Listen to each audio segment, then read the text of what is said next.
It's just the sector has evolved into multiple ways, and then you've been using the word just in control, but I want to just talk a bit more further. One of the Royal Commission recommendations, which were talking about human rights based practice, and when you have multiple practitioners with a different mindset, from an exercise physiologist to an OT, so there is somewhere between a medical model and a social model, kind of, there's a spectrum of where the mindset is, because every practitioner will have a different mindset. So how as an organization, and has how do you create those value system within the organization to deliver a more human rights and people-centric practice? Yeah, I think there's a couple of factors there. I think mostly it's collaboration. So it's communication within the team to be on the same level. Like we get practitioners butting heads quite often, like where one practitioner has been trained in a certain style of therapy, and that's what their therapy, that's what they're confident with, that's what they're comfortable with. And another practitioner might be trained in something completely different, and they might have been told that that therapy is not the right therapy for a bunch of reasons.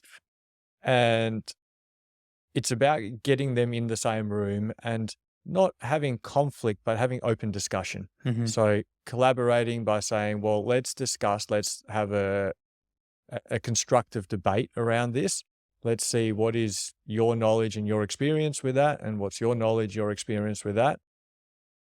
So we're able to get to a good outcome.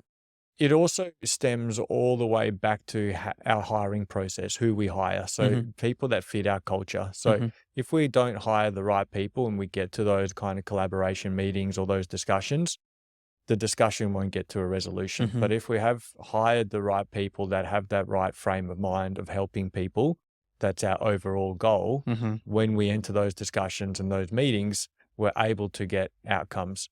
So yes, the outcomes are about human rights, and they're about, not having restrictive practices and things like that. So it's really having a platform so that we've put time aside to address those scenarios. Yeah. Otherwise, if you don't put time aside, Hmm.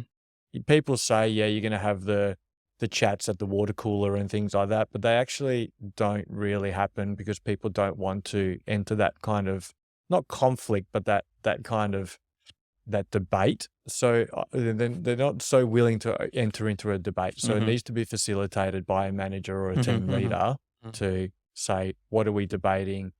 How is this happening? And kind of oversee it. But then, yeah, when you come back to the human rights kind of scenarios, it's all built in there. It's all built into addressing it, having topics, Hmm. having planned meetings, and then saying, well, quite strongly, what are our values? And like I said before about helping people, how does this style of therapy help this person? Yeah. Or is it just we're just there delivering a session, taking Hmm. money? Hmm. Like, how are we aligning with our value of actually helping somebody Hmm. and our mission of helping as many Hmm. people here in WA as we can, and just connecting those dots?